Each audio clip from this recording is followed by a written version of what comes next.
Hello and welcome into the KE Report. Shad and Corey here, getting an update on Cosa Resources Corp, traded on the TSX-V under the ticker COSA and on the OTCQB under the ticker COSAF. And we're joined today with the president and CEO of Cosa Resources, Keith Bodnarchuk. And Keith, great to get you on the show again to get an update on Cosa from a recent result that you put out at your Ursa project in the Athabasca Basin of Saskatchewan. Now, this was a program where you were following up on the winter drill program, and you were kind of isolating some areas where you saw some of the mineralization and some of the structure you wanted. But on the release that you just put out on October 30th, you did put out some information where you've now hit some radioactivity down in the basement hosted rock at the unconformity. This is exactly what your team was hoping to dial in on, and it's not easy to hit radioactivity in such an early stage of the exploration process. So walk us through why this drill hole UR24-06 is so significant, the last hole of the program.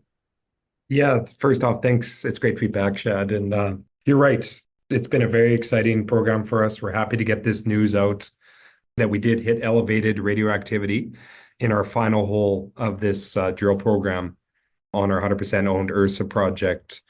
And yeah, you're right. So taking a step back, Ursa was a project where it has seen limited exploration in the past.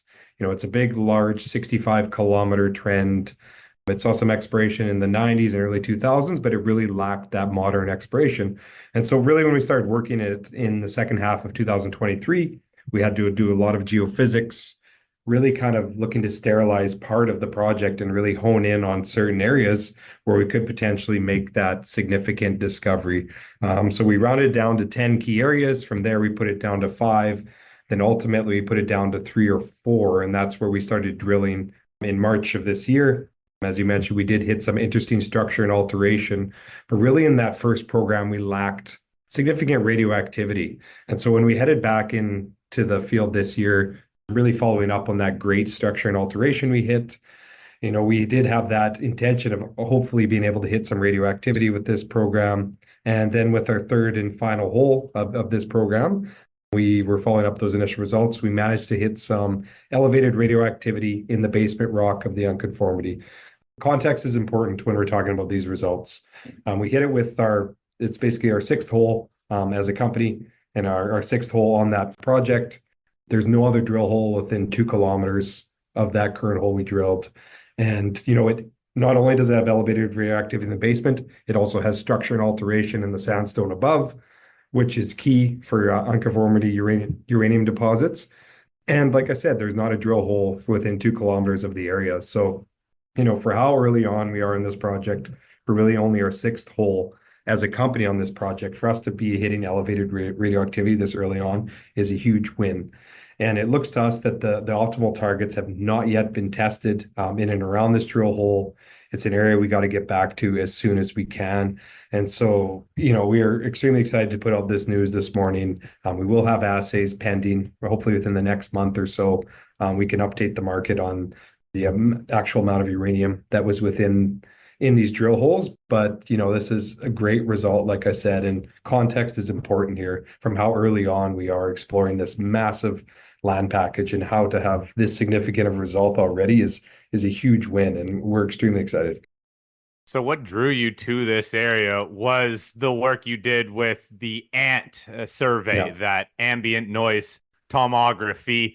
This is, again, what brought you here. Now that you have a hole into it and you see some of these elevated radioactivity counts from the spectrometer, how do you further target some of, I guess, the areas that you think could be even better? What goes into further targeting here? Yeah, so you're exactly right. So what we did is we did our drilling in the winter, so of March of 2024. We hit some significant alteration structure, but we really wanted to help prioritize along strike. Okay, where do we go from, those interesting results that we hit in the winter? And so we did ANT covering a large 27-kilometer stretch of what we call the Kodiak conductive trend. And, we rushed to get the results back. And with our third hole, we were able to target an ANT anomaly that's about 9 kilometers actually to the southwest of our previous drilling. And so it's one of the ones where we just had the strongest anomaly with the ANT. So we put a hole in it. That was our UR24-06, and that's where we hit that elevated radioactivity.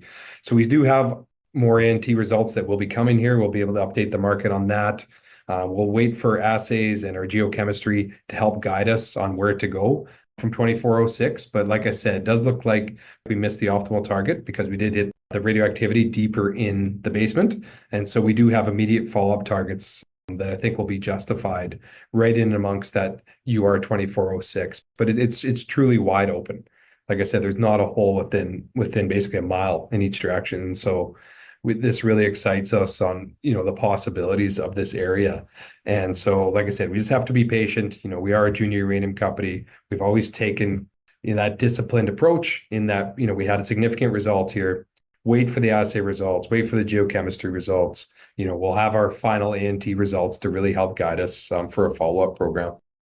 Well, Keith, like you say, we got to wait for the assays, we got to wait for the geochemistry results, but it kind of was at least a proof in concept that the ANT survey did come up with a good target, and the fact that you hit the radiation signature lets you know that there's something there. Like you say, you probably missed the primary target, so let's geek out a little bit on the rock nerd side of things and even dig in further. Maybe explain to people that are not as familiar with uranium exploration. Maybe they follow gold or silver or nickel or copper. Maybe they're not as used to how these discoveries are made, but why these sandstone hosted alteration packages at the unconformity and that you had that graphitic basement rock. That is what you want to see in the Athabasca Basin. That is what mines near you have found or major deposits near you found. So I guess let's geek out a little bit on the geology side of things and explain to people why having the radiation there but maybe missing the target gives you high confidence you can go back and maybe hit a bigger structure.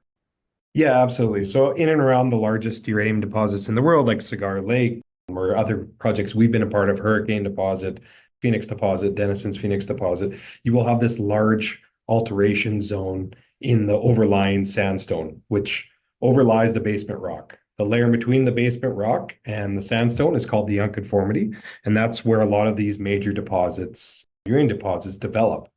And so, the deposits themselves are quite small, but the amount of fluid flow that's occurring in the area to precipitate out these deposits creates this massive alteration halo. And so that's what we were originally looking for when we set foot on this project. Like I said, we were able to do that with our first program in April. But what we were looking for is like, okay, we found that alteration halo. We found a very interesting trend. Now, where along that trend can we start to look for elevated radioactivity, more structure, more alteration? And that's why we did deploy that ANT survey, which is like a passive seismic. And that's what led us down to this area where not only did we hit that elevated radioactivity, but we also, once again, hit that large alteration in the sandstone above the basement rock. And so, and even take it a step back further, sometimes how these deposits show themselves is you do hit a fracture at depth in the basement. You project that up to the unconformity. For us, we hit this radioactivity about 50 meters below the unconformity. So for argument's sake, you could say that your follow-up target, project that up to the unconformity surface and you drill there, and that could be, the primary area you want to target. And that's sometimes how these monster deposits show themselves, right? When we had isoenergy and our team found Hurricane, we followed up a structure that was high up in the sandstone, projected that down to the unconformity, hit Hurricane. I remember when I was at Denison Mines, when the Griffin deposit was found, there was a little bit of elevated radioactivity deeper in the basement here, similar to this kind of scenario. They went up to the unconformity. There was a bit of elevated radioactivity, not quite what they were looking for. But from there, they decided to go down further into the basement and they found the Griffin deposit. And so I think, there's lots of optionality here, but the key things you need to look for are that massive amount of alteration of sandstone, which we have. Big, long trend without very many drill holes, like lots of wide open space, which we have. And then finally, you need radioactivity that can follow up on. And that's what we've hit here. Can you help me project some of these initial early on results out then? Because obviously the higher radioactivity levels, the better. And you have multiple occurrences of over 1,000 CPMs, but they are generally narrow widths. We look at the length here, they're mostly sub half meter. What does this mean for follow-up drilling? And give us, again, a little bit of that history. When you start off with just the initial finding of some of this radioactivity, but again, it's narrow width, what can that grow to possibly here, Keith? So interestingly enough, when you look at, say, I spent a lot of time working on Denison's Phoenix deposit. They had what they call the WS Shear Zone. It's basically the controlling structure that controls a lot of the Phoenix deposit. And if you were to drill 50 meters below the unconformity where the Phoenix deposit is and hit that structure, it doesn't look that significant. And so here we are, we've hit a little bit of structure. We have some anomalous radioactivity roughly about 50 meters below the unconformity. And so often when these structures get closer towards that sandstone above, they could blow up or, spread out or become much larger and carry a lot more alteration and potentially carry a lot more radioactivity. And so that's why we're excited by this, right? You have elevated radioactivity in an area that's well below the unconformity. And so often when these things do get closer towards that sandstone, up to that unconformity surface, the faults become a lot more significant. Then eventually, once they go out into the sandstone itself, they really blow up in size. And that's hence why you have these large alteration halos. So it's really these structures that are shooting up into that sandstone that cause this massive amount of fluid flow and really cause these massive structures to develop in the sandstone. So by the time you get well below the unconformity into the more competent basement rock, often these faults won't be that impressive. But I think with a team of our experience, we're able to identify, this is impressive because we have seen, a lot of these deposits and we've seen all sides of these deposits, right? Below them in the basement, above them in the sandstone, along strike, and so we do bring that experience. And so when we hit this, we're extremely excited and really looking forward to a lot of options on how to follow this up.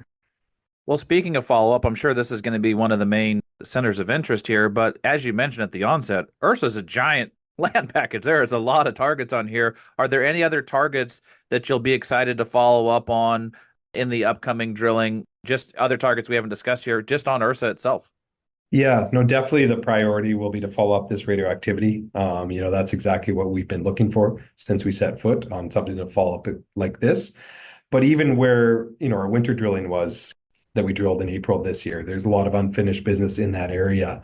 And I think, if we are able to really build on this and hit even more significant radioactivity, it'll really show that this project is district scale. Because for a group to come in and have this kind of success this early on, I think it really shows how well endowed this trend could be. And so that there's a lot of unfinished business on this project, multiple areas we can go back to. We will have our A&T results, final A&T results that we could send out to the market. And I think that'll really help show what we're talking about as far as, multiple areas where we could potentially drill similar holes to this one or even better. And so, we are just getting started at Ursa. So what kind of cash does the company have to, I guess, follow up on these results and keep moving this project, the Ursa project, forward? Yeah, so we're sitting around 3 right now. So we would be fully funded for a similar size program in the winter meaning Q1 of 2025 to follow up on these results. We also have done airborne geophysics at our Aurora and Orbit project, which are really shallower counterbalances to what we're targeting here at Ursa. And, you can go do an impactful drill program on those projects, for very cost-effective means, $500,000, you could go do a drill program on some of those areas. And so, we are in a good position. We're in a good position to follow up these results heading into Q1 of next year. Keith, let's get a little more color on Aurora and Orbit. We have talked about some of the airborne geophysics that you were flying over and that you were looking at some targets for next year. Let's dig into to those projects a little bit because there's some excitement there from the team. Yeah, for sure. So we should be updating the market on those final results here, hopefully in November. And, those are ones, like I said, they are counterbalance to what we're targeting at Ursa, and even Orion, a project that's right next to Ursa. We are going for that tier 1 elephant-sized deposit, which you always want to go after. Whereas in Aurora and Orbit, those are ones that are right on the edge of the basin. They're right by Key Lake. You won't necessarily need that tier 1 elephant-sized deposit, but they do offer, a similar thesis in the sense that they're very underexplored. They've been overlooked, by past groups. And, they do have these kind of key ingredients you look for potentially hosting a uranium deposit. And importantly, they're easy access. You could be drilling, 100 to 150 meter holes on it, and it's easily accessible in the winter for really cost-effective exploration. So I think your viewers should watch out for us to be able to update the market on those targets.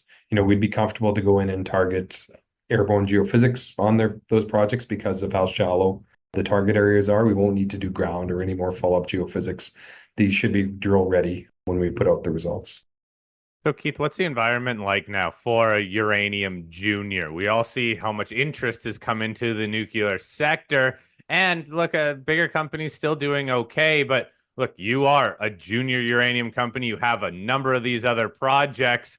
Are you going to be able to move them all forward yourself? And what other comments have you heard from other uranium juniors and your shareholders? Yeah, I think a lot of the uranium juniors are sitting back, kind of scratching their heads. With the amount of tailwinds in the uranium space, it's always been a matter of not if, but when, the capital finally starts coming down to the junior level and really seeing, our valuations take off to what they should be relative to the current uranium environment. I think what you're seeing is, especially in the early part of this year, that there was capital available to the junior space. I think you will see that again shortly.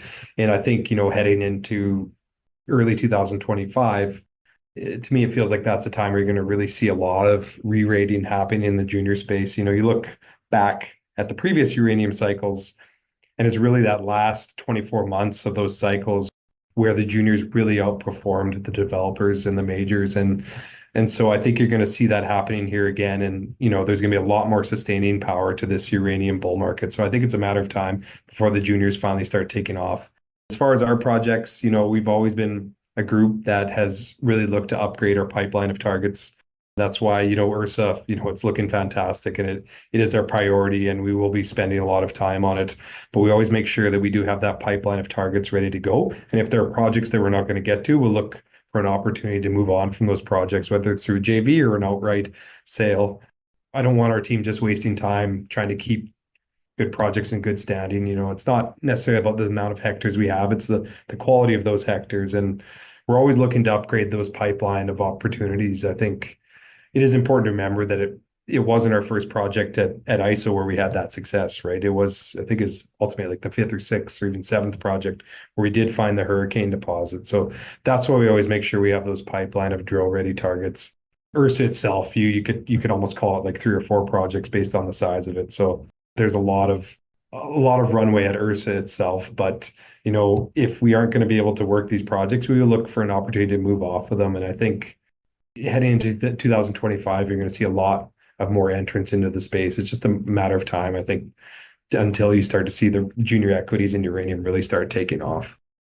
Well, Keith, I think we'll wrap it up there. But yeah, there is going to be a point where that rising tide does come down far enough that the juniors get the lift that some of the producers have had and some of the most advanced developers have had, but definitely a lot of tailwinds at the back of nuclear power and the uranium sector, and definitely a lot of catalyst on tap for Cosa Resources. So we'll keep following along. It sounds like you got a pipeline of news coming out from Ursa on assays coming back, some of the other A&T survey results.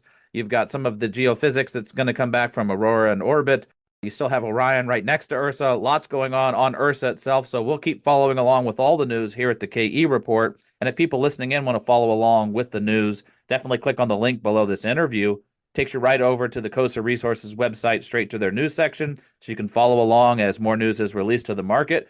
Keith, keep us posted. We'll get you back on for an update. And as always, looking forward to our next conversation. Great. Thanks for having me, guys.